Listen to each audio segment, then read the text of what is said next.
سورۃ الکہف. کتنا حسین اتفاق ہے، آج جمعہ بھی ہے اور سورۃ الکہف بھی پڑھی جا رہی ہے. اس سورت کی ابتدائی 10 آیات اور آخری 10 آیات کی فضیلت احادیث میں بیان کی گئی ہے. آپ نے فرمایا جو ان کو یاد کرے گا اور پڑھے گا وہ فتنہ دجال سے محفوظ رہے گا. نبی صلی اللہ علیہ وسلم نے فرمایا جو اس کی تلاوت جمعے کے دن کرے گا تو آئندہ جمعے تک اس کے لیے خاص نور کی روشنی رہے گی. اس کے پڑھنے سے گھر میں سکینت اور برکت نازل ہوتی ہے. ایک مرتبہ ایک صحابی نے سورہ کہف پڑھی، گھر میں ایک جانور بھی تھا، وہ بدکنا شروع ہو گیا. انہوں نے غور سے دیکھا کہ کیا بات ہے، تو انہیں ایک بادل نظر آیا جس نے انہیں ڈھانپ رکھا ہے. صحابی نے اس واقعے کا ذکر نبی صلی اللہ علیہ وسلم سے کیا تو آپ نے فرمایا اسے پڑھا کرو، قرآن پڑھتے وقت سکینت نازل ہوتی، فرشتے ڈھانپ لیتے ہیں نا. تو بعض لوگوں کو وہ بادل نظر بھی آنے لگتے ہیں، اس میں کوئی جھوٹی بات نہیں ہے. تو حکم ہے کہ اسے پڑھو، پڑھتے رہا کرو کہ اس سے گھر میں برکت نازل ہوگی. تو سب بہنیں جمعے کے روز اس کو اپنے گھر میں بلند آواز میں پڑھنے کا اہتمام کریں، بلکہ اپنے بچوں کو بھی اس کی تاکید کریں. سورۃ الکہف. بسم اللہ الرحمن الرحیم.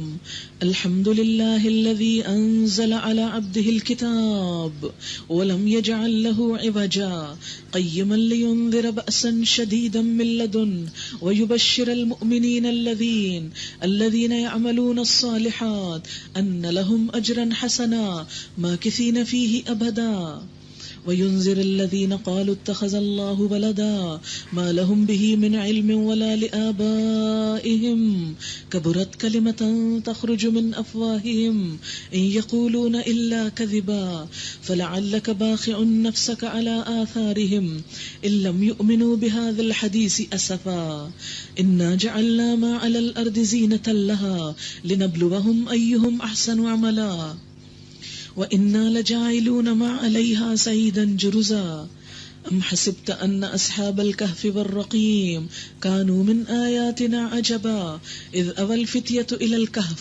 فَقَالُوا رَبَّنَا آتِنَا مِنْ لَدُنْكَ رَحْمَةً وَهَيِّئْ لَنَا مِنْ أَمْرِنَا رَشَدًا. تعریف اللہ کے لیے ہے جس نے اپنے بندے پر یہ کتاب نازل کی اور اس میں کوئی ٹیڑھ نہ رکھی.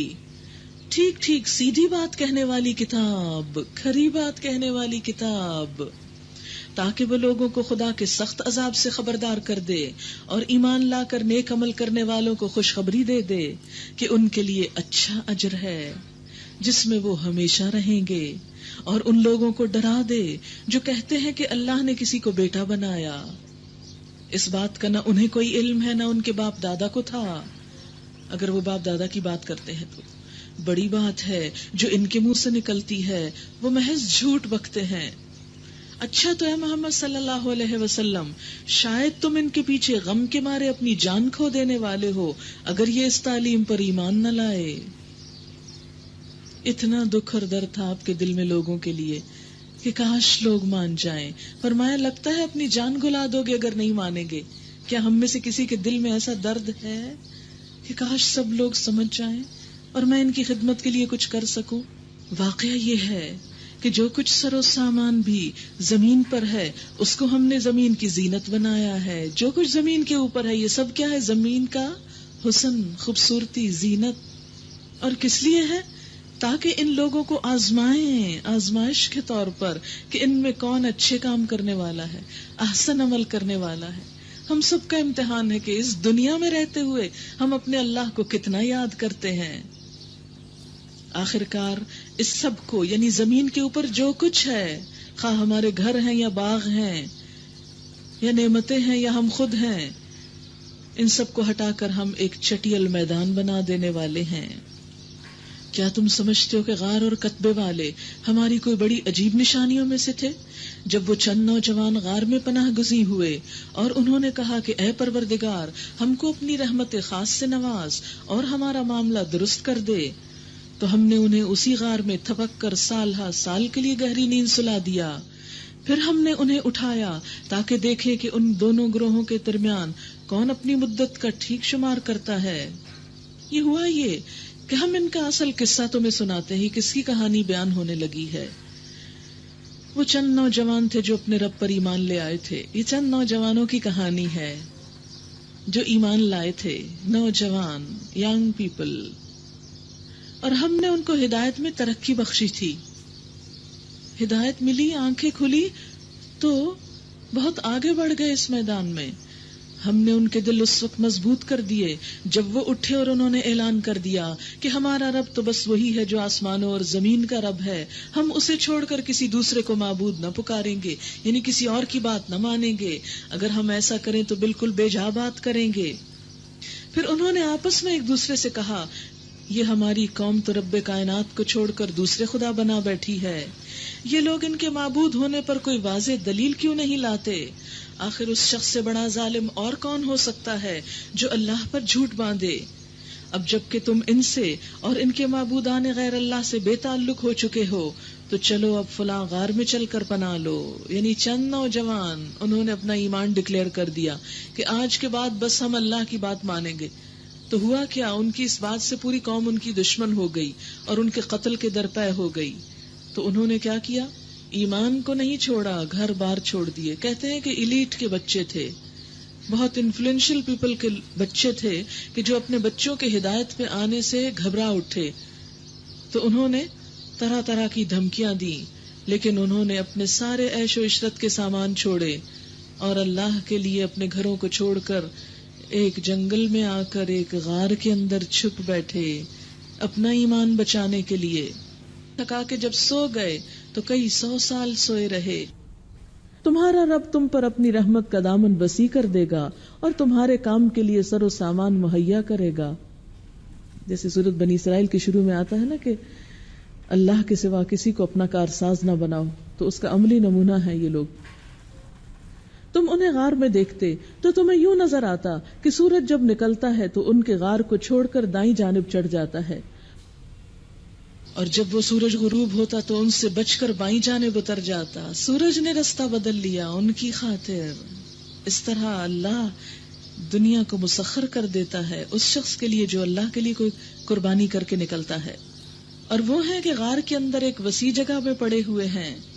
یہ اللہ کی نشانیوں میں سے ایک ہے. جس کو اللہ ہدایت دے وہی ہدایت پانے والا ہے، اور جسے اللہ بھٹکا دے اس کے لیے تم کوئی ولی مرشد نہیں پا سکتے.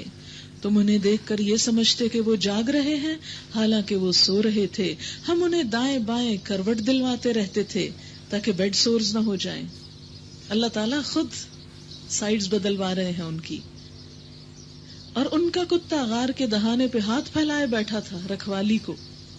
کیسے اللہ انتظام کر رہا ہے حفاظت کے، کیونکہ وہ اللہ کی خاطر سب آرام چھوڑ کے آئے تھے. اگر تم کہیں جھانک کر انہیں دیکھتے تو الٹے پاؤں بھاگ کھڑے ہوتے اور تم پر ان کے نظارے سے دہشت بیٹھ جاتی. اور اسی عجیب کرشمے سے ہم نے انہیں اٹھا بٹھایا تاکہ ذرا آپس میں پوچھ گچھ کریں. ان میں سے ایک نے پوچھا، کہو کتنی دیر اس حال میں رہے؟ دوسروں نے کہا، شاید دن بھر یا اس سے کچھ کم رہے ہوں گے.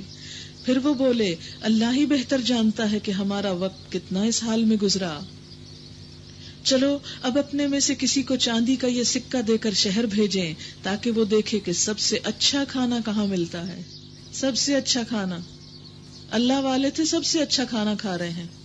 کیونکہ ہمارے ہاں تو اللہ والے ہونے کا تصور کیا ہے؟ اچھا کھانا چھوڑ دو، وہاں سے وہ کچھ کھانے کے لیے لائے. بات یہ ہے کہ اپنی حیثیت اور حلال کی کمائی میں سے جو اچھا کھا سکتے ہو کھاؤ، بس اسراف نہ کرو، ضائع نہ کرو، ویسٹ نہ کرو، تکبر نہ کرو، کھا کر کسی کو حقیر نہ سمجھو. اور چاہیے کہ ذرا ہوشیاری سے کام کرے، ایسا نہ ہو کہ وہ کسی کو ہمارے یہاں ہونے سے خبردار کر بیٹھے. اگر کہیں ان لوگوں کا ہاتھ ہم پر پڑ گیا تو بس سنسار ہی کر ڈالیں گے، یا پھر زبردستی ہمیں اپنی ملت میں واپس لے جائیں گے، اور ایسا ہوا تو ہم کبھی فلاح نہ پا سکیں گے. اس طرح ہم نے اہل شہر کو ان کے حال پہ مطلع کیا تاکہ لوگ جان لیں کہ اللہ کا وعدہ سچا ہے اور یہ کہ قیامت کی گھڑی بے شک آ کر رہے گی. مگر ذرا خیال کرو، جب سوچنے کی اصل بات یہ تھی اس وقت وہ آپس میں اس بات پہ جھگڑ رہے تھے کہ ان اصحاب کہف کے ساتھ کیا کیا جائے. کچھ لوگوں نے کہا ان پہ ایک دیوار چن دو، ان کا رب ہی ان کے معاملے کو بہتر جانتا ہے. مگر جو لوگ ان کے معاملات پر غالب تھے انہوں نے کہا ہم تو ان پر ایک عبادت گاہ بنائیں گے. یہ بھی قدیم زمانے سے مسئلہ چلا آ رہا ہے کہ نیک لوگوں کی قبر پر عبادت گاہ، حالانکہ نبی صلی اللہ علیہ وسلم نے منع فرمایا ہے. اللہ نے لعنت فرمائی قبروں کی زیارت کرنے والی عورتوں پر، یعنی کثرت سے جو کرتی ہیں، قبروں پہ مسجدیں بنانے اور چراغ روشن کرنے والوں پر۔ قبر کے اوپر چراغ روشن کرنے سے منع کیا گیا، کیوں؟ اس لیے کہ چراغ تو زندہ انسان کا حق ہے، قبر کے اندر اس کو کہاں روشنی جا رہی، کیوں اپنا تیل ضائع کر رہے ہو وہاں بھیج کر، کیوں بجلی کا بلب لگوا کے وہاں لائٹ ضائع کر رہے ہو؟ اگر مردے کو ثواب پہنچانا چاہتے ہو تو کسی غریب کے گھر میں بجلی لگوا دو، جتنا عرصہ وہ استعمال کرے گا تمہارے مرنے والے کو ثواب پہنچتا رہے گا۔ کوئی یوز لیس اور بیکار کام کرنے سے روکا جس کا مرنے والے کو فائدہ کچھ نہیں۔ نبی صلی اللہ علیہ وسلم نے فرمایا، خبردار رہو، تم سے پہلے لوگ اپنے انبیاء کی قبروں کو عبادت گاہ بنا لیتے تھے، میں تمہیں اس حرکت سے منع کرتا ہوں۔ آج کل بہت سے لوگ یہ کہتے ہیں کہ پھر مسجد نبی کے اندر حضور کی قبر کیوں؟ تو بات یہ ہے کہ مسجد اس سے ہٹ کر تھی، یہ تو جب مسجد کی توسیع ہوئی تو آٹومیٹیکلی وہ بیچ میں آ گئی۔ نبی صلی اللہ علیہ وسلم کو جب دفنایا گیا تو مسجد کے اندر نہیں دفنایا گیا تھا، یا آپ کے دفن کرنے کے بعد اس پر مسجد نہیں بنائی گئی تھی، وہ تو ایک ضرورت کے تحت اس طرف کو پھیل گئی۔ پھر آپ صلی اللہ علیہ وسلم نے فرمایا، اللہ نے لعنت فرمائی یہود اور نصارہ پر، انہوں نے اپنے انبیاء کی قبروں کو عبادت گاہ بنا لیا، یعنی قبروں پہ جا کے عبادت نہیں کرنی چاہیے۔ ان لوگوں کا حال یہ تھا کہ اگر ان میں کوئی مرد صالح ہوتا تو اس کے مرنے کے بعد اس کی قبر پہ مسجدیں بناتے، اس کی تصویریں تیار کرتے، یہ قیامت کے روز بدترین مخلوق ہوں گے۔ یہ بخاری اور مسلم کی روایت ہے، صحیح ترین حدیث ہے۔ کچھ لوگ کہیں گے کہ وہ 3 تھے، چوتھا ان کا کتا تھا، کچھ دوسرے کہہ دیں گے کہ 5 تھے، چھٹا ان کا کتا تھا۔ یہ سب بے تکی ہانکتے ہیں۔ پیچھے کہا گیا نا، جس چیز کا علم نہیں اس کا پیچھا مت کرو۔ جب تمہیں پتہ ہی نہیں تو خود سے اندازے کرنے کی کیا ضرورت ہے؟ اور اس سے کیا فرق پڑتا ہے کہ وہ کتنے تھے؟ بس تھے جتنے بھی تھے۔ تمہارے لیے اصل میسج کیا ان کے واقعے میں؟ کہ ایمان بچانے کے لیے اللہ کے دین کی خاطر بڑی سے بڑی قربانی کرنی پڑے تو بھی کر گزرو۔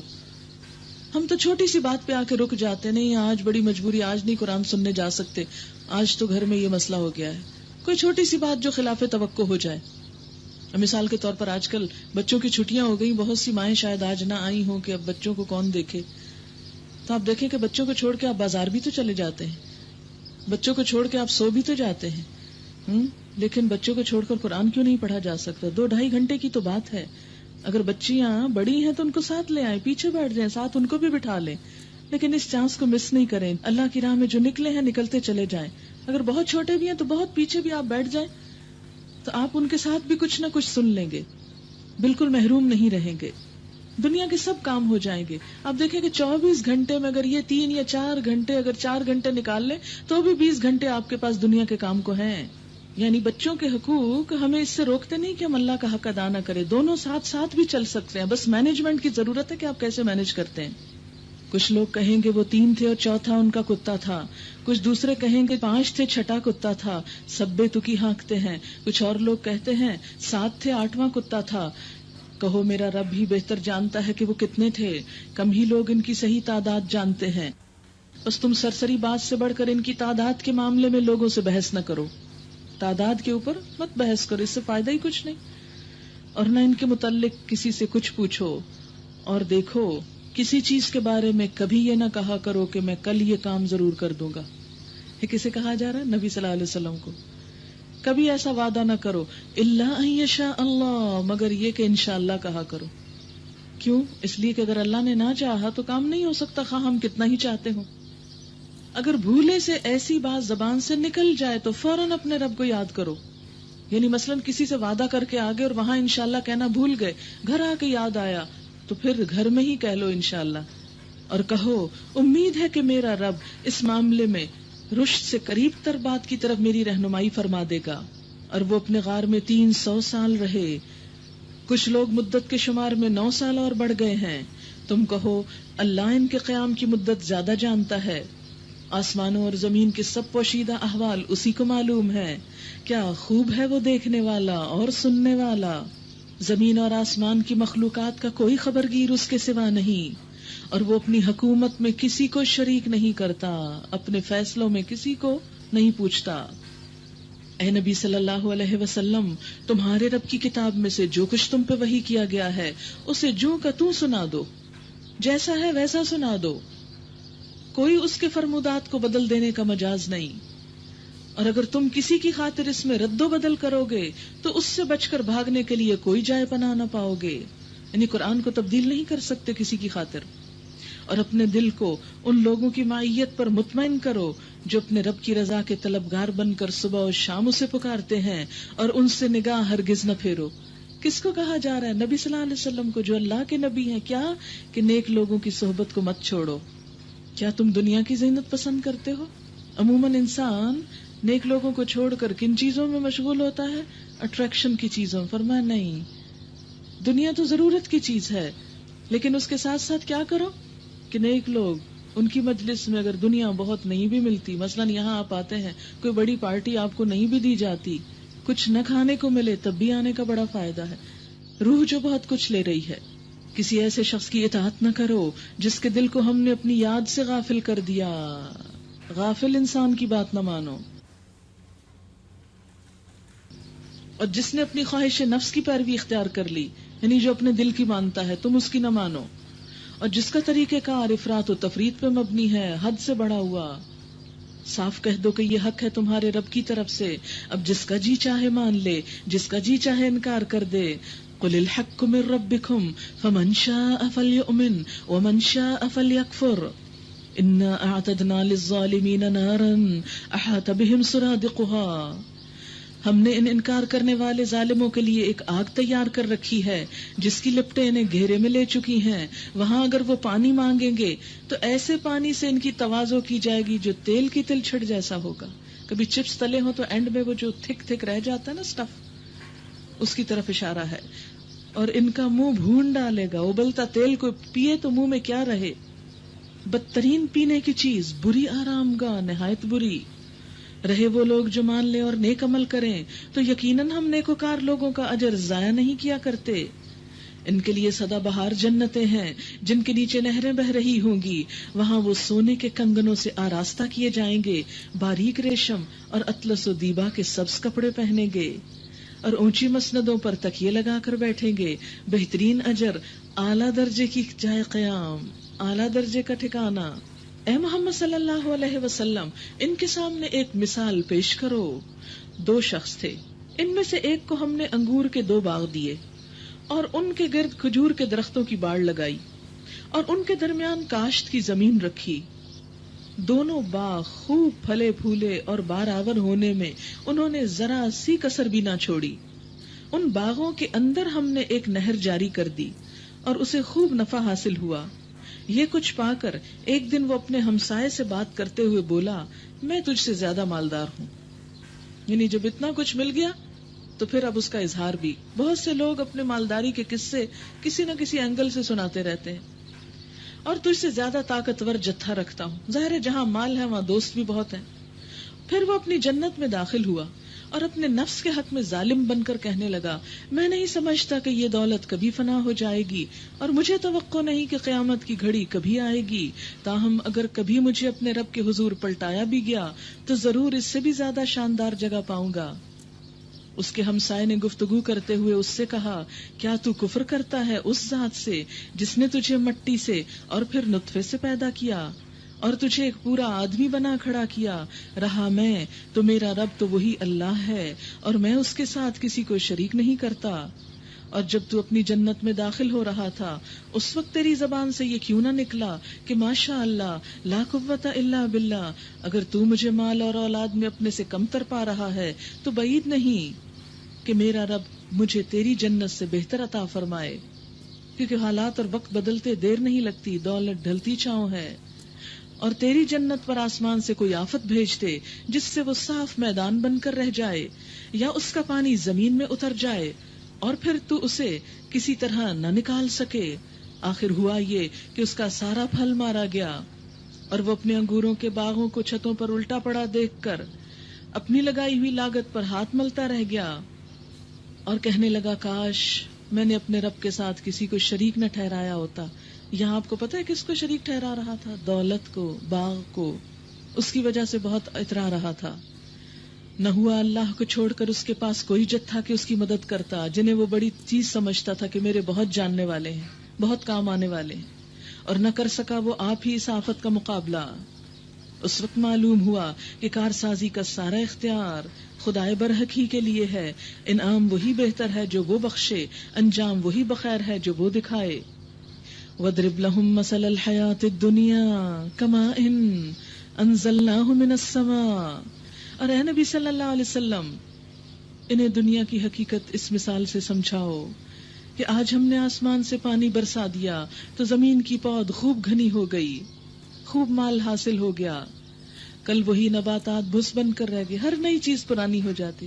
جو آپ کھاتے ہیں عمدہ سے عمدہ وہ کیا بن کے نکلتا ہے، جو آپ پہنتے ہیں وہ پرانا ہو کر کیا لگتا ہے۔ اعلیٰ ترین گھر کچھ عرصے کے بعد رینوویٹ کرانا پڑتا ہے، باغ خزاں میں بدل جاتا ہے، ہر چیز پرانی ہو جاتی ہے۔ اس لیے کسی نئی چیز پر، کسی چمکنے والی چیز پر تکبر اور فخر نہیں ہونا چاہیے، اور اس کی وجہ سے کبھی اللہ کی نافرمانی نہیں ہونی چاہیے۔ کل وہی نباتات بس بن کر رہ گئی جسے ہوائیں اڑائے لیے پھرتی ہیں۔ اللہ ہر چیز پر قدرت رکھتا ہے۔ یہ مال اور یہ اولاد، المال والبنون زینت الحیات الدنیا، محض دنیاوی زندگی کی ہنگامی آرائش، والباقیات الصالحات، اصل میں تو باقی رہ جانے والیاں نیکیاں، وہی تیرے رب کے نزدیک نتیجے کے لحاظ سے بہتر ہیں، اور انہی سے اچھی امیدیں وابستہ کی جا سکتی ہیں۔ فکر اس دن کی ہونی چاہیے جب کہ ہم پہاڑوں کو چلا دیں گے اور تم زمین کو بالکل برہنہ پاؤ گے، اور ہم تمام انسانوں کو اس طرح گھیر کر جمع کریں گے کہ اگلوں پچھلوں میں سے ایک بھی نہ چھوٹے گا، کوئی ایک نہ بھاگے گا، نہ میں نہ آپ، اور سب کے سب تمہارے رب کے حضور صف در صف پیش کیے جائیں گے۔ وَعُرِضُوا عَلَىٰ رَبِّكَ صَفًّا، لائن قطار۔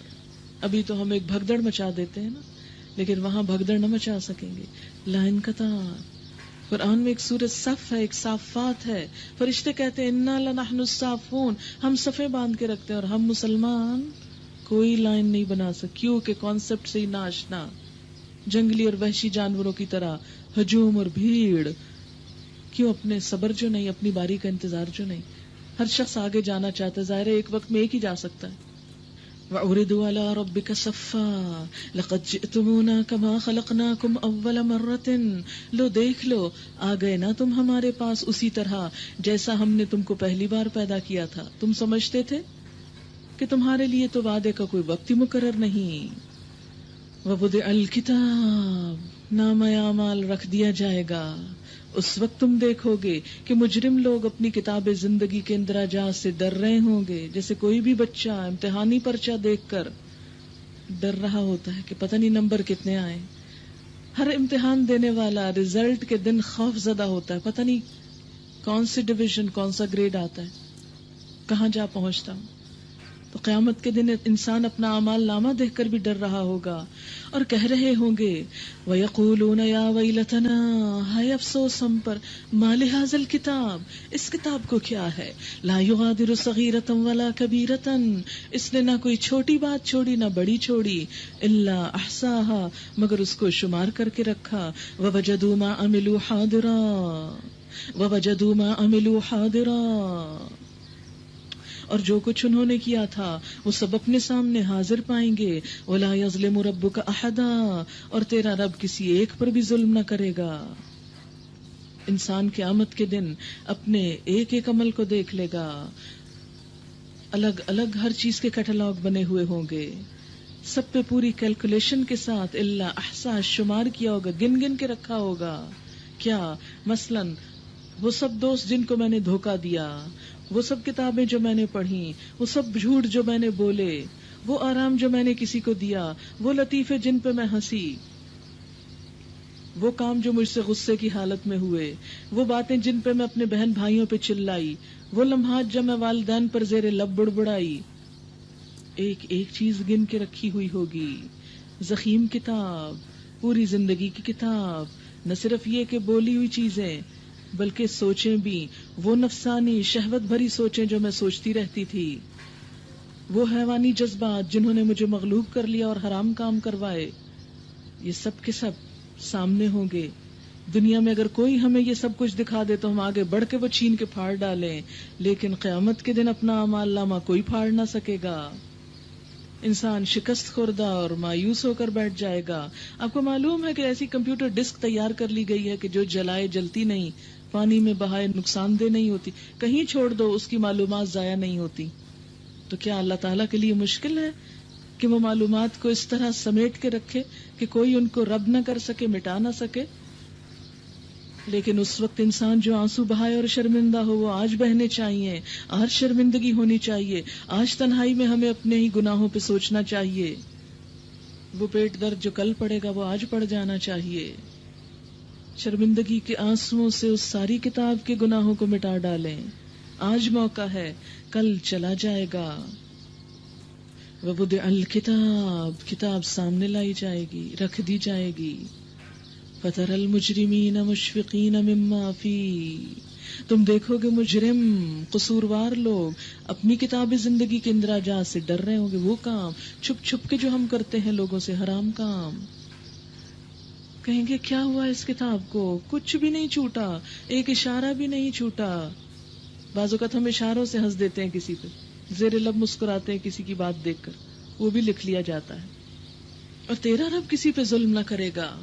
یاد کرو جب ہم نے فرشتوں سے کہا تھا کہ آدم کو سجدہ کرو تو انہوں نے سجدہ کیا مگر ابلیس نے نہ کیا. کان من الجن، یہ ابلیس جنوں میں سے تھا، اس لیے اپنے رب کے حکم کی اطاعت سے نکل گیا، کیونکہ آزادی ہے نا جنوں کو بھی. اب کیا تم مجھے چھوڑ کر اس کو اور اس کی ذریت کو اپنا دوست بناتے ہو؟ مجھے چھوڑ کر اسے اپنا سرپرست بناتے ہو، مددگار سمجھتے ہو، حالانکہ وہ تمہارے دشمن ہیں. بڑا ہی برا بدل ہے جسے ظالم لوگ اختیار کر رہے ہیں. میں نے آسمان و زمین پیدا کرتے وقت ان کو نہیں بلایا تھا اور نہ خود ان کی اپنی تخلیق میں انہیں شریک کیا تھا. یہ میرا کام نہیں کہ گمراہ کرنے والوں کو اپنا مددگار بنایا کروں. پھر کیا کریں گے یہ لوگ اس روز جبکہ ان کا رب ان سے کہے گا کہ پکارو اب ان ہستیوں کو جنہیں تم میرا شریک سمجھ بیٹھے تھے. یہ ان کو پکاریں گے مگر وہ ان کی مدد کو نہ آئیں گے، اور ہم ان کے درمیان ایک ہی ہلاکت کا گڑھا مشترک کر دیں گے. سارے مجرم اس روز آگ دیکھ لیں گے اور سمجھ لیں گے کہ اب انہیں اس میں گرنا ہے، اور وہ اس سے بچنے کے لیے کوئی جائے پناہ نہ پائیں گے. وَلَقَدْ صَرَّفْنَا فِي هَذَا الْقُرْآنِ لِلنَّاسِ مِنْ كُلِّ مَثَلٍ وَكَانَ الْإِنسَانُ أَكْثَرَ شَيْءٍ جَدَلًا. ہم نے اس قرآن میں لوگوں کو طرح طرح سے سمجھایا مگر انسان بڑا ہی جھگڑالو واقع ہوا. ان کے سامنے جب ہدایت آئی تو اسے ماننے اور اپنے رب کے حضور معافی چاہنے سے آخر ان کو کس چیز نے روک دیا؟ اس کے سوا اور کچھ نہیں کہ وہ منتظر ہیں کہ ان کے ساتھ بھی وہی کچھ ہو جو پچھلی قوموں کے ساتھ ہو چکا، یا یہ کہ وہ عذاب کو سامنے آتے دیکھ لیں. رسولوں کو ہم اس کام کے سوا اور کسی غرض کے لیے نہیں بھیجتے کہ وہ بشارت اور تنبیہ کی خدمت انجام دیں، مگر کافروں کا حال یہ ہے کہ وہ باطل کے ہتھیار لے کر حق کو نیچا دکھانے کی کوشش کرتے ہیں، اور انہوں نے میری آیات کو اور ان تنبیہات کو جو انہیں کی گئیں مذاق بنا لیا ہے. افسوس کہ آج ہم مسلمانوں نے خود اپنے قرآن اور اس کے احکامات کا مذاق بنا لیا. اور اس شخص سے بڑھ کر ظالم اور کون ہے جسے اس کے رب کی آیات سنا کر نصیحت کی جائے اور وہ ان سے منہ پھیر لے، اللہ کی بات سن کے منہ موڑ کے چلا جائے اور اس برے انجام کو بھول جائے جس کا سر و سامان اس نے اپنے لیے خود اپنے ہاتھوں کیا ہے. جن لوگوں نے یہ روش اختیار کی ہے ان کے دلوں پر ہم نے غلاف چڑھا دیے ہیں جو انہیں قرآن کی بات سمجھنے نہیں دیتے، اور ان کے کانوں میں ہم نے گرانی پیدا کر دی. تم انہیں ہدایت کی طرف کتنا ہی بلاؤ وہ اس حالت میں کبھی ہدایت نہ پائیں گے. تیرا رب بڑا درگزر کرنے والا اور رحیم ہے، وہ ان کے کرتوتوں پر انہیں پکڑنا چاہتا تو جلد ہی عذاب بھیج دیتا، مگر ان کے لیے وعدے کا ایک وقت مقرر ہے اور اس سے بچ کر بھاگ نکلنے کی یہ کوئی راہ نہ پائیں گے. یہ عذاب رسیدہ بستیاں تمہارے سامنے موجود ہیں، انہوں نے جب ظلم کیا تو ہم نے انہیں ہلاک کر دیا، اور ان میں سے ہر ایک کی ہلاکت کے لیے ہم نے وقت مقرر کر رکھا تھا.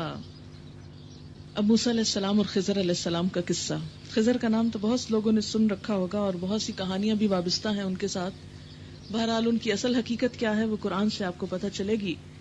کہا جاتا ہے کہ ایک سائل کے جواب میں موسیٰ علیہ السلام نے کہہ دیا کہ اس وقت مجھ سے بڑا کوئی عالم نہیں. تو اللہ تعالیٰ کو یہ جملہ پسند نہیں آیا. تو اگر ان کا پسند نہیں آیا تو ہمارا، اگر ہم میں سے کوئی یہ کہے کہ میں سب سے زیادہ جانتا ہوں، مجھے سب پتا ہے، بہت ناپسندیدہ جملہ ہے کہ کوئی کہے مجھے سب پتا ہے. اور وحی کے ذریعے انہیں مطلع کیا کہ ہمارا ایک بندہ خضر جو تجھ سے بھی بڑا عالم ہے حضرت موسیٰ نے پوچھا یا اللہ اس سے ملاقات کس طرح ہو سکتی، کیونکہ نیک لوگ ہمیشہ بڑے علماء کی ملاقات کے شوقین ہوتے ہیں۔ اللہ تعالیٰ نے فرمایا جہاں دو سمندر ملتے ہیں وہیں ہمارا وہ بندہ تمہیں ملے گا۔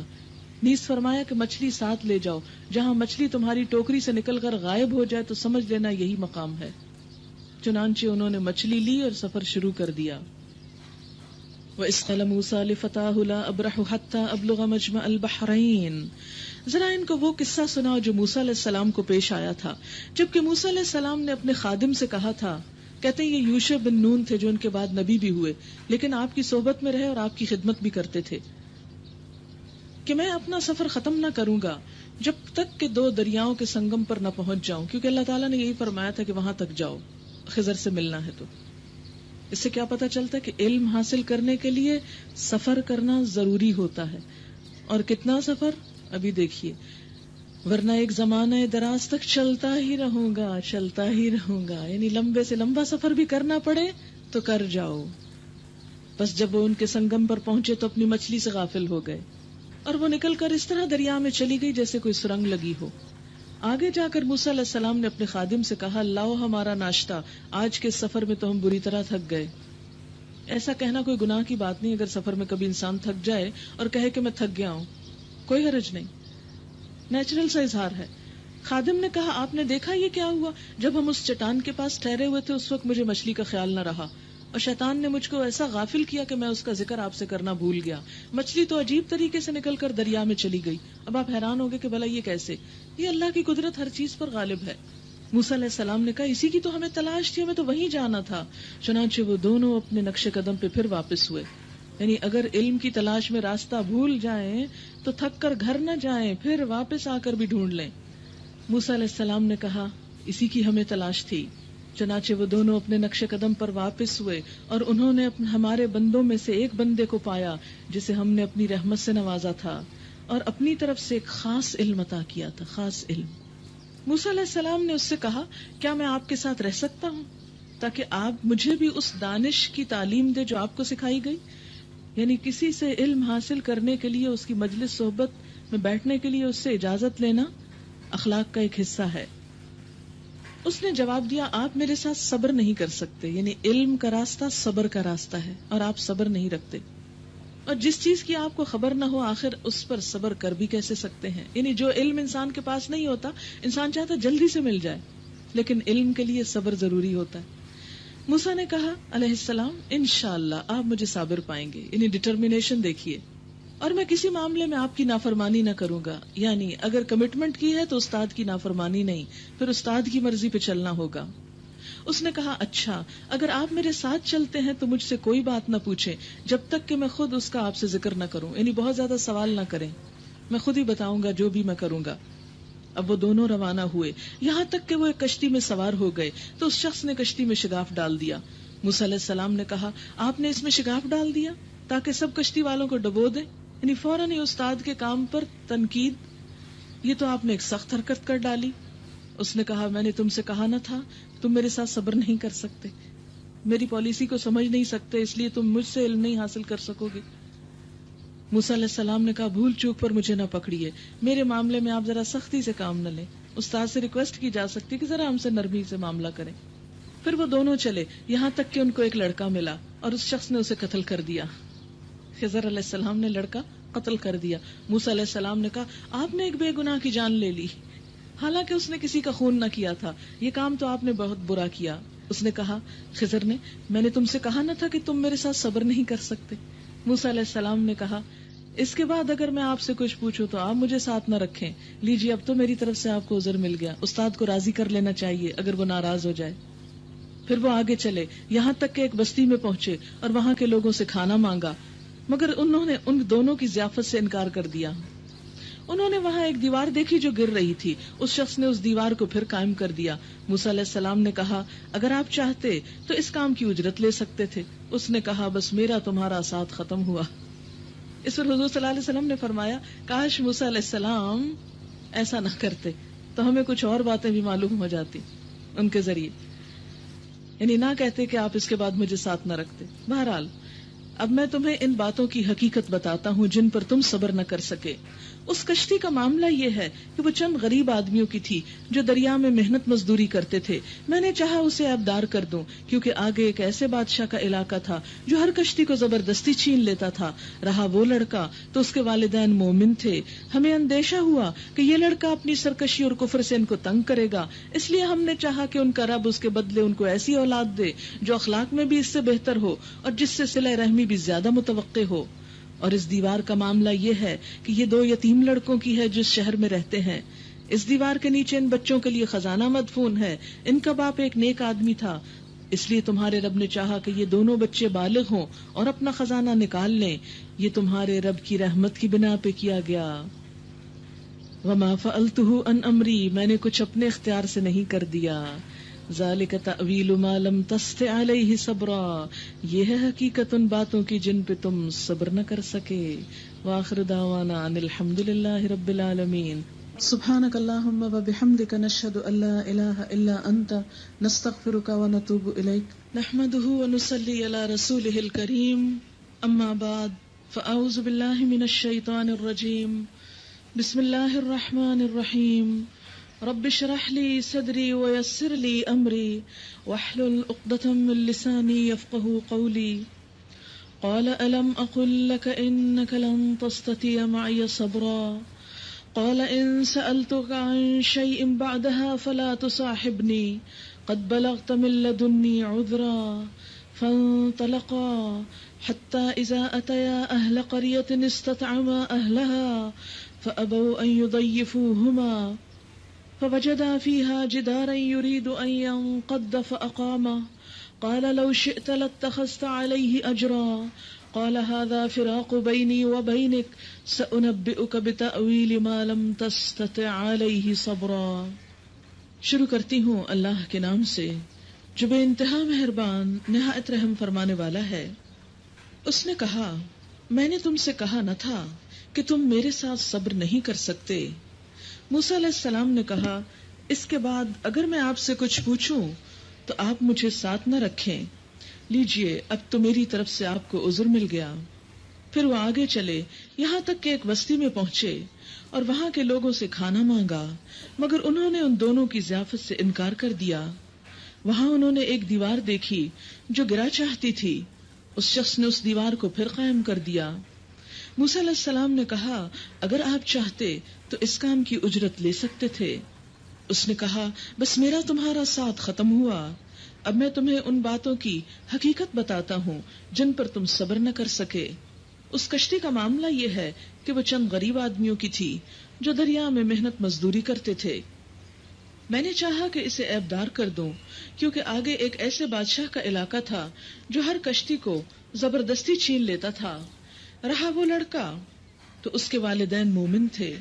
ہمیں اندیشہ ہوا کہ یہ لڑکا اپنی سرکشی اور کفر سے ان کو تنگ کرے گا، اس لیے ہم نے چاہا کہ ان کا رب اس کے بدلے ان کو ایسی اولاد دے جو اخلاق میں بھی اس سے بہتر ہو اور جس سے صلہ رحمی بھی زیادہ متوقع ہو۔ اور اس دیوار کا معاملہ یہ ہے کہ یہ 2 یتیم لڑکوں کی ہے جو اس شہر میں رہتے ہیں۔ اس دیوار کے نیچے ان بچوں کے لیے خزانہ مدفون ہے اور ان کا باپ ایک نیک آدمی تھا، اس لیے تمہارے رب نے چاہا کہ یہ دونوں بچے بالغ ہوں اور اپنا خزانہ نکال لیں۔ یہ تمہارے رب کی رحمت کی بنا پر کیا گیا ہے، میں نے کچھ اپنے اختیار سے نہیں کر دیا ہے۔ یہ ہے حقیقت ان باتوں کی جن پر تم صبر نہ کر سکے۔ وَيَسْأَلُونَكَ عَنْ ذِي الْقَرْنَيْنِ قُلْ سَأَتْلُو عَلَيْكُمْ مِنْهُ ذِكْرًا إِنَّا مَكَّنَّا لَهُ فِي الْأَرْضِ وَآتَيْنَاهُ مِنْ كُلِّ شَيْءٍ سَبَبًا فَأَتْبَعَ سَبَبًا۔ اور اے محمد صلی اللہ علیہ وسلم، یہ لوگ تم سے ذو القرنین کے بارے میں پوچھتے ہیں، ان سے کہو میں اس کا کچھ حال تم کو سناتا ہوں۔ ذو القرنین کے بارے میں قرآن پاک سے ہمیں پتہ چلتا ہے کہ وہ ایک حکمران تھا جس کو اللہ تعالیٰ نے بہت سے اسباب اور وسائل، فیسلٹیز اور ذرائع عطا کر رکھے تھے۔ وہ مشرقی اور مغربی ممالک کو فتح کرتا ہوا ایک ایسے پہاڑی درے پر پہنچا کہ جس کی دوسری طرف یاجوج ماجوج تھے۔ اس نے وہاں یاجوج ماجوج کا راستہ بند کرنے کے لیے ایک نہایت مستحکم بند تعمیر کیا. وہ عادل اور اللہ کو ماننے والا اور آخرت پر یقین رکھنے والا بادشاہ تھا. وہ نفس پرست اور مال و دولت کا حریص نہ تھا.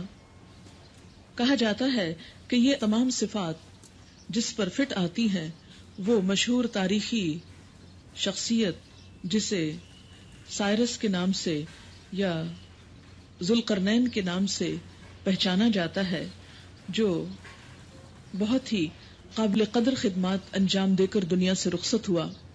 اس میں توجہ کے قابل جو بات ہے وہ یہ ہم سب کے غور کرنے کی کہ ایک طرف وہ اللہ اور یوم آخرت پر ایمان رکھتا تھا، دوسری طرف وہ عادل تھا، اور تیسری طرف یہ کہ اللہ نے اس کو دنیا کے وسائل بے پناہ عطا کیے تھے، اور ان وسائل کو وہ اللہ کے حکم کے مطابق انسانوں کی بھلائی کے لیے استعمال کرتا تھا. اس لیے اس صورت میں یہاں پر اس کا کردار ہمارے سامنے رکھا گیا کہ آج بھی اگر انسانوں میں سے کسی کو اللہ دنیا کے وسائل دے تو وہ اسے کس طرح استعمال کرے. اور اے محمد صلی اللہ علیہ وسلم، یہ لوگ تم سے ذوالقرنین کے بارے میں پوچھتے ہیں. قرن کیا تسنیہ ہے قرنین، دو سینگ والا. یا تو واقعی اس کے سر پہ دو سینگ اٹھے ہوئے تھے، یا پھر یہ کہ اس کے سر پہ بالوں کی دو لٹیں تھیں، یا یہ کہ اس نے دنیا کے دو کناروں مشرق و مغرب پر پہنچ کر وہاں پر اپنی حکومت قائم کی. بہرحال جو بھی وجہ ہو، اس کا نام ذوالقرنین ہی تھا یا اسے ذوالقرنین ہی کے نام سے پہچانا جاتا تھا. ان سے کہو میں اس کا کچھ حال تم کو سناتا ہوں. اچھا، سوال یہ پیدا ہوتا ہے کہ نبی صلی اللہ علیہ وسلم سے ایسے قصے کیوں پوچھے جاتے تھے، ایسے سوال کیوں کیے جاتے تھے؟ اس لیے تاکہ آپ کے علم کو اور آپ کی نبوت کی حقیقت کو جانچا جا سکے. فرمایا ہم نے اس کو زمین میں اقتدار عطا کر رکھا تھا اور اسے ہر قسم کے اسباب اور وسائل بخشے تھے. اس نے پہلے مغرب کی طرف ایک مہم کا سر و سامان کیا، حتیٰ کہ جب وہ غروب آفتاب کی حد تک پہنچ گیا تو اس نے سورج کو ایک کالے پانی میں ڈوبتے دیکھا، اور وہاں اسے ایک قوم ملی. ہم نے کہا اے ذوالقرنین، تجھے یہ قدرت بھی حاصل ہے کہ ان کو تکلیف پہنچائے اور یہ بھی کہ ان کے ساتھ نیک رویہ اختیار کرے. یعنی اللہ نے اس کو اتنی اتھارٹی دے رکھی تھی کہ وہ لوگوں کے ساتھ جو چاہے معاملہ کرے. لیکن اس نے کہا جو ان میں سے ظلم کرے گا ہم اس کو سزا دیں گے، پھر وہ اپنے رب کی طرف پلٹایا جائے گا اور وہ اسے اور زیادہ سخت عذاب دے گا. اور جو ان میں سے ایمان لائے گا اور نیک عمل کرے گا اس کے لیے اچھی جزا ہے اور ہم اس کو نرم احکام دیں گے. پھر اس نے ایک دوسری مہم کی تیاری کی، یہاں تک کہ طلوع آفتاب کی حد تک جا پہنچا. وہاں اس نے دیکھا کہ سورج ایک ایسی قوم پر طلوع ہو رہا ہے جس کے لیے دھوپ سے بچنے کا کوئی سامان ہم نے فراہم نہیں کیا. یعنی ایسے کسی صحرا میں رہنے والے لوگ تھے جہاں کوئی پہاڑ یا درخت وغیرہ بھی نہ تھے. یہ حال تھا ان کا، اور ذوالقرنین کے پاس جو کچھ تھا اسے ہم جانتے تھے. پھر اس نے ایک اور مہم کا سامان کیا، یہاں تک کہ جب دو پہاڑوں کے درمیان پہنچا تو اسے ایک ایسی قوم ملی جو مشکل ہی سے کوئی بات سمجھتی تھی، یعنی لینگویج بیریئر تھا. ان لوگوں نے کہا کہ اے ذوالقرنین، یاجوج اور ماجوج اس زمین میں فساد پھیلاتے ہیں، تو کیا ہم تجھے کوئی ٹیکس اس کام کے لیے دیں کہ تو ہمارے اور ان کے درمیان ایک بند تعمیر کر دے؟ اس نے کہا جو کچھ میرے رب نے مجھے دے رکھا ہے وہ بہت ہے، بس تم محنت کرو اور محنت سے میری مدد کرو. میں تمہارے اور ان کے درمیان ایک بند بنائے دیتا ہوں. مجھے لوہے کی چادریں لا دو. آخر جب دونوں پہاڑوں کے درمیانی خلا کو اس نے پاٹ دیا تو لوگوں سے کہا کہ اب آگ دہکاؤ، حتیٰ کہ جب یہ آہنی دیوار یعنی لوہے کی دیوار بالکل آگ کی طرح سرخ ہو گئی تو اس نے کہا لاؤ اب میں اس پر پنگھلا ہوا تانبا ڈالوں. یہ بند ایسا تھا کہ یاجوج ماجوج اس پر چڑھ کر بھی نہ آ سکتے تھے، اور اس میں سوراخ کرنا ان کے لیے اور بھی مشکل تھا. ذوالقرنین نے کہا یہ میرے رب کی رحمت ہے، جب میرے رب کے وعدے کا وقت آئے گا تو وہ اس دیوار کو پیوند خاک کر دے گا، اور میرے رب کا وعدہ برحق ہے. یعنی جب قیامت آئے گی تو مضبوط لوہے کی دیواریں انسانوں کو کچھ نہ بچا سکیں گی. وَتَرَكْنَا بَعْدَهُمْ يَوْمَئِذٍ يَمُوجُ فِي بَعْضٍ وَنُفِخَ فِي الصُّورِ فَجَمَعْنَاهُمْ جَمْعًا. اور اس روز یعنی قیامت کے روز ہم لوگوں کو چھوڑ دیں گے کہ سمندر کی موجوں کی طرح ایک دوسرے سے گتھم گتھا ہوں، یعنی ایک دوسرے میں آ ملیں گی موجیں، اور سور پھونکا جائے گا اور ہم سب انسانوں کو ایک ساتھ جمع کر لیں گے. اور وہ دن ہوگا جب ہم جہنم کو کافروں کے سامنے لے آئیں گے، ان کافروں کے سامنے جو میری نصیحت کی طرف سے اندھے بنے ہوئے تھے. اس سے کیا پتہ چلتا ہے کہ کفر صرف اللہ تعالیٰ کی ذات کا انکار نہیں، بلکہ کفر یہ بھی ہے کہ اس کی نصیحت کو نہ سننا، اس کی نصیحت کی طرف توجہ نہ کرنا. اور یہاں پر آپ دیکھیں کہ بہت قابل غور ہیں یہ الفاظ عربی کے.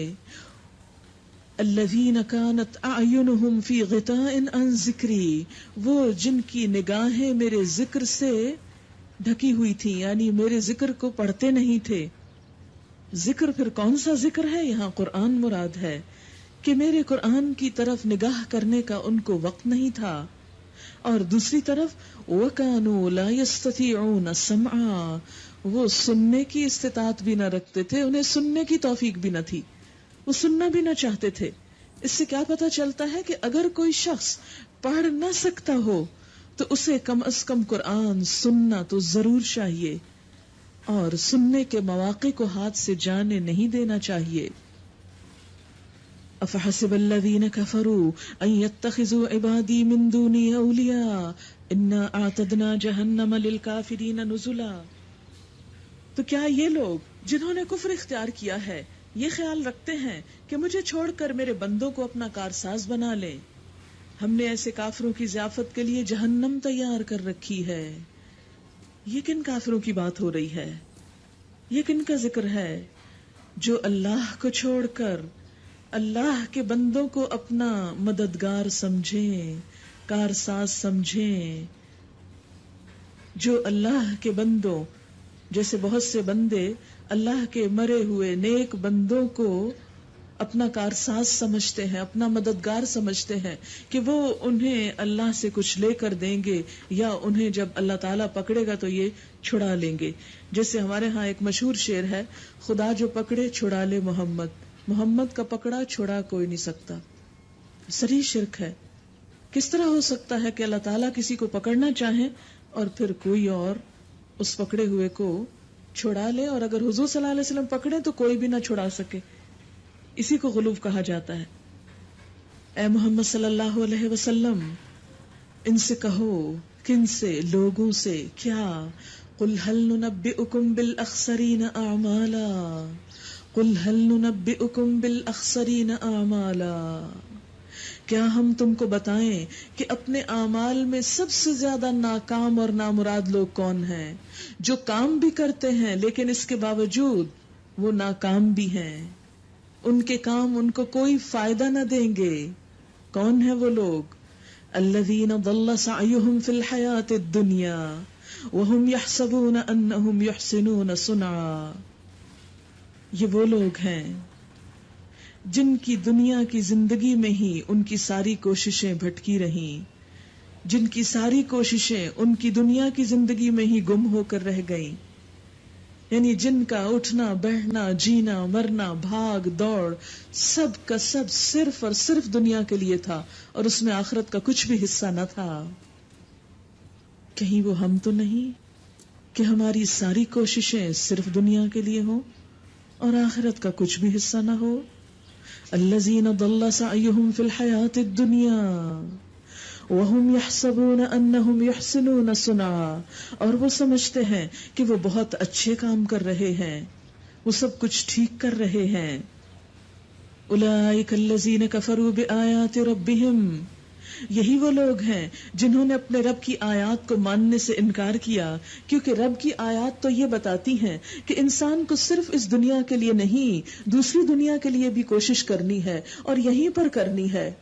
یہ دنیا، یہ وقت ہمیں صرف اس دنیا کو سنوارنے کے لیے ہی نہیں ملا، یہ وقت ہمیں اس دنیا کو سنوارنے کے لیے بھی ملا ہے. اس لیے ہماری کوششیں دوہری کوششیں ہونی چاہیے کہ یہاں کی ضروریات پوری ہوتی رہے اور اس زندگی کی تیاری ہوتی رہے جہاں جا کر ہمیشہ رہنا ہے، جو اصل گھر ہے. بالکل اس طرح جیسے کچھ لوگ کمائی کرنے مڈل ایسٹ چلے جاتے ہیں، اوورسیز چلے جاتے ہیں، اور پھر وہاں وہ دن رات ایک کرتے ہیں، ڈبل شفٹ لگاتے ہیں، خوب پیسہ کماتے ہیں، اور وہاں اپنی جان پر بھی بہت تھوڑا خرچ کرتے ہیں. جو کچھ ہوتا ہے جمع کر کے پاکستان بھیجتے رہتے ہیں، یہاں مکان بنواتے ہیں، سب چیزیں تیار کرتے ہیں، اور کئی سال وہاں لگا کر یہاں پر کیوں آتے ہیں کہ جا کے اب آرام کریں. کوئی چھت ہو سر چھپانے کے لیے، کوئی گھر ہو سکون حاصل کرنے کے لیے، کوئی نعمتیں ہوں امن سے پچھلی زندگی بسر کرنے کے لیے. لیکن اگر کوئی شخص اسی نیت سے پاکستان سے باہر گیا ہو، لیکن وہاں جا کر وہ جو کچھ کمائے وہیں خرچ کر ڈالے اور سارے کا سارا وہیں پر لگا دے اور واپس کچھ بھی نہ بھیجے، تو جب اس کے وہاں کام کرنے کی مدت اور میعاد ختم ہو جائے، وقت ختم ہو جائے، اور پھر وہ پاکستان آئے تو خالی ہاتھ آئے، تو جن مشکل حالات میں گیا تھا انہی میں پھر واپس. تو یہ تو پھر بھی دنیا چلے، اگر اپنا گھر نہیں تو کسی رشتہ دار کسی نہ کسی طرح محنت مزدوری کر کے، اور کچھ نہیں تو کوئی کسی جگہ کوئی جھونپڑی اور خیمہ ہی لگا کے انسان زندگی بسر کر سکتا ہے اور زندگی گزر جائے گی. لیکن یاد رکھیں، اگر ہم نے آج اپنی اس دنیا میں اپنی آخرت کے لیے کام نہ کیا، وہاں کے لیے گھر نہ بنایا، وہاں کے لیے مال جمع نہ کیا، وہاں کی کرنسی تیار نہ کی، تو وہاں کوئی جھونپڑی لگانے کی جگہ بھی نہ ملے گی، اور وہاں کی زندگی گزرے گی بھی نہیں، کٹے گی بھی نہیں، ہمیشہ ہمیشہ کی زندگی جس میں ہمیشہ رہنا ہے. آج دنیا کی نعمتوں میں آخرت کی نعمتوں کو فراموش نہیں کرنا، یہاں اس کی تیاری کرنا ہے تاکہ خالی ہاتھ نہ جائیں، تاکہ وہاں کوئی پریشانی نہ ہو. اور چونکہ وہاں کی پریشانی معمولی پریشانی بھی نہیں، جہنم کی آگ جو اس دھوپ کے مقابلے میں، دنیا کی آگ کے مقابلے میں کئی گنا زیادہ سخت ہے. اے محمد صلی اللہ علیہ وسلم، ان سے کہیے کیا ہم تمہیں بتائیں کہ اپنے اعمال میں سب سے زیادہ ناکام اور نامراد لوگ کون ہیں؟ وہ کہ دنیا کی زندگی میں جن کی ساری کوشش راہ راست سے بھٹکی رہی اور وہ سمجھتے رہے کہ وہ سب کچھ ٹھیک کر رہے ہیں، کیونکہ ہر انسان یہ سمجھتا ہے کہ وہ بالکل ٹھیک کر رہا ہے، اسی لیے تو اپنے حالات بدلنے کی کوشش نہیں کرتا. یہ وہ لوگ ہیں جنہوں نے اپنے رب کی آیات کو ماننے سے انکار کیا اور اس کے حضور پیشی کا یقین نہ کیا، اس لیے ان کے سارے اعمال ضائع ہو گئے، سارے اعمال ضائع ہو گئے. کیونکہ جو کوشش انسان صرف دنیا کے لیے کرتا ہے اور آخرت کی نیت نہیں رکھتا، اس کا بدلہ آخرت میں کچھ بھی ملنے والا نہیں. فَلَا نُقِيمُ لَهُمْ يَوْمَ الْقِيَامَةِ وَزْنًا، اور قیامت کے روز ہم انہیں کوئی وزن نہ دیں گے.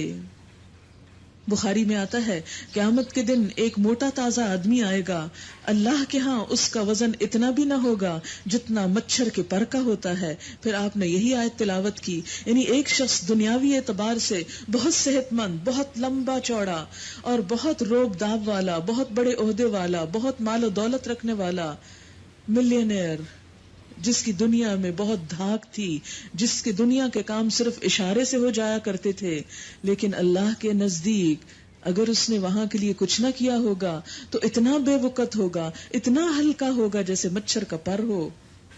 اس کی کوئی حیثیت وہاں نہ ہوگی. وہاں کی حیثیت صرف اس شخص کی ہے جو وہاں کے لیے کچھ کمائی کر کے جائے. ذَلِكَ جَزَاؤُهُمْ جَهَنَّمُ بِمَا كَفَرُوا وَاتَّخَذُوا آيَاتِي وَرُسُلِي هُزُوًا. ان کی جزا جہنم ہے اس کفر کے بدلے جو انہوں نے کیا اور اس مذاق کے پاداش میں جو وہ میری آیات اور میرے رسولوں کے ساتھ کرتے رہے. البتہ وہ لوگ جو ایمان لائے، جنہوں نے نیک عمل کیے، ان کی میزبانی کے لیے فردوس کے باغ ہوں گے. فردوس جنت کا اعلیٰ ترین مقام. لا یبغون عنہا حولا، جہاں وہ ہمیشہ رہیں گے اور کبھی اس جگہ سے نکل کے جانے کو ان کا دل نہ چاہے گا. آپ دیکھیں کہ جہاں اللہ کی ذکری مجلس ہوتی ہے وہاں دل چاہتا ہے بندہ بیٹھا رہے، جانے کو دل نہیں چاہتا، کوئی بوریت نہیں ہوتی. تو بالکل اسی طرح جو لوگ اللہ سے محبت کرتے ہیں، جن کے دل آج دنیا میں بھی اللہ کی مجلسوں میں لگتے ہیں، قیامت کے دن بھی وہ اللہ کی مجلس یعنی جنت جو ہے اس میں اہل جنت کو اور فردوس میں لوگوں کو اللہ کی صحبت نصیب ہوگی، اللہ کا دیدار نصیب ہوگا. جسے سورۃ القمر کے آخر میں آتا ہے ان المتقین فی جنات و نہار، متقی لوگ باغات اور نہروں میں ہوں گے.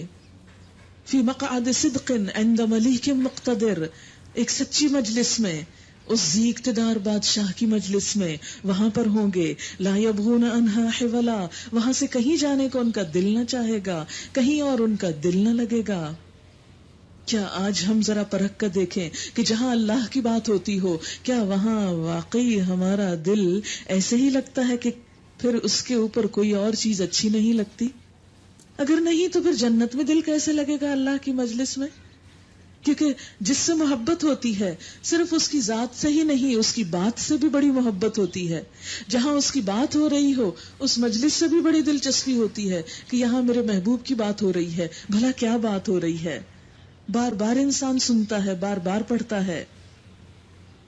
پھر فرمایا اے محمد صلی اللہ علیہ وسلم کہو کہ اگر سمندر میرے رب کی باتیں لکھنے کے لیے روشنائی بن جائے، انک بن جائے، سارے سمندر، کبھی کسی سمندر پہ جا کے کھڑے ہو کے یہ بات سوچیں کہ سارا سمندر دوات بن جائے، انک بن جائے، تو وہ ختم ہو جائے مگر میرے رب کی باتیں ختم نہ ہو. اتنی باتیں ہیں، اور اس کے لیے پھر جنت ہی میں جانا ضروری ہے تاکہ رب کی باتیں، کیونکہ جنت کو بھی ختم نہیں ہونا اور رب کی باتوں کو بھی ختم نہیں ہونا.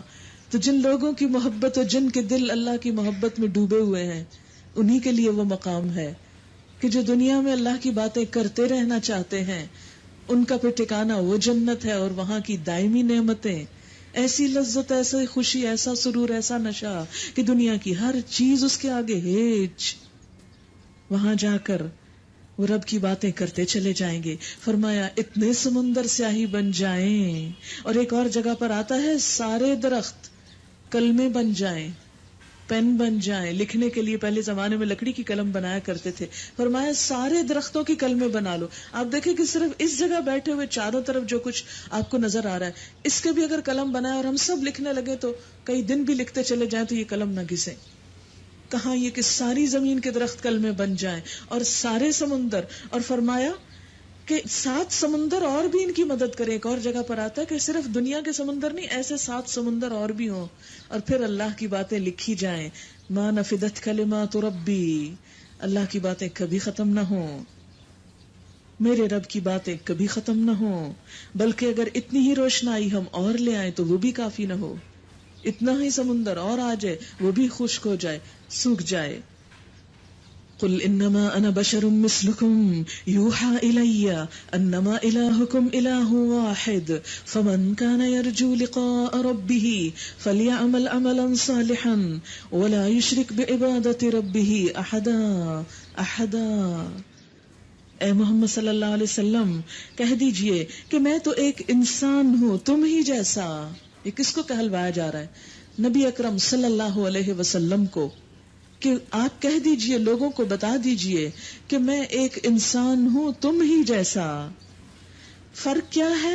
میری طرف وحی کی جاتی ہے، اس لیے آپ کا درجہ عام انسانوں سے بحیثیت رسول اور نبی کے بلند ہو جاتا ہے. ادروائز وہ نہ نور ہیں نہ کچھ اور ہیں، وہ کیا ہیں؟ بشر ہیں. آپ یہ لفظ، آپ یہ آیت نوٹ کر لیجئے 110. اور کبھی کوئی آپ کو کنفیوز کرنے کی کوشش کرے کہ نبی صلی اللہ علیہ وسلم بشر نہ تھے تو وہ یہی آیت پڑھ لے کہ آپ کہہ دیجئے کہ میں انسان ہوں جیسے تم انسان ہو، مثلکم، تمہاری ہی طرح کا، لیکن میرا مرتبہ اور مقام تم سے بطور رسول کے بڑا ہے کہ میری طرف وحی کی جاتی ہے کہ تمہارا خدا بس ایک ہی خدا ہے. بس جو کوئی اپنے رب کی ملاقات کا امیدوار ہو، ہے امید ہم سب کو، ذرا اپنے آپ کو سوچیں، ہے انتظار کہ ایک دن اللہ سے ملاقات ہوگی؟ انسانوں کی ملاقات کے لیے ہم کتنے بے چین ہوتے ہیں. بچے دور ہوں تو ان کی ملاقات کے لیے کتنے بے چین ہوتے ہیں. شوہر دور ہو تو کتنے بے چین ہوتے ہیں. کوئی دوست دور ہو کتنے بے چین ہوتے ہیں. کیا اللہ کی ہستی ان سب چیزوں سے بڑی ہے کہ نہیں؟ اور اگر ہم اس کو بڑا مانتے ہیں تو اس کی ملاقات کی بے چینی بھی دلوں میں ہونی چاہیے. فرمایا جس کو انتظار ہے، جو ملاقات چاہتا ہے اللہ سے، پھر اسے تیاری کیا کرنی ہے. آپ دیکھیں کسی بڑے انسان سے جب ملاقات کے لیے انسان جاتا ہے تو کیا کرتا ہے؟ اچھے کپڑے پہنتا ہے، تیار ہو کے جاتا ہے، بار بار شیشے میں اپنی شکل دیکھتا ہے، کیسا لگتا ہوں کہ فلاں کی ملاقات کے لیے جا رہا ہوں، کیا میں اس کی نگاہوں میں جچ جاؤں گا؟ کہاں میرے چہرے پہ کوئی ایسی چیز تو نہیں جو اس کو بری لگے گی؟ ہاں، کسی پارٹی میں جانا ہو کتنا اپنے آپ کو سنوارتے ہیں. فرمایا جو اللہ کے سامنے جا کے کھڑا ہونا چاہتا ہے اسے بھی کچھ ساتھ لے کے جانا چاہیے، اسے بھی کچھ اپنا میک اپ کر لینا چاہیے، میک اپ، لیکن وہ شکل کا نہیں، عمل کا. فَلْيَعْمَلْ عَمَلًا صَالِحًا وَلَا يُشْرِكْ بِعِبَادَةِ رَبِّهِ أَحَدًا. اسے چاہیے کہ نیک عمل کرے اور بندگی میں اپنے رب کے ساتھ کسی کو شریک نہ کرے، کسی اور کو برابر نہ ٹھہرائے. جو کام اللہ کے لیے کرے بس اسی کے لیے کرے، کسی پہ احسان نہ جتائے، کسی سے اس کا بدلہ اور صلہ نہ چاہے. یہ ہے تیاری اللہ سے ملاقات کے لیے، اللہ کی محبت میں.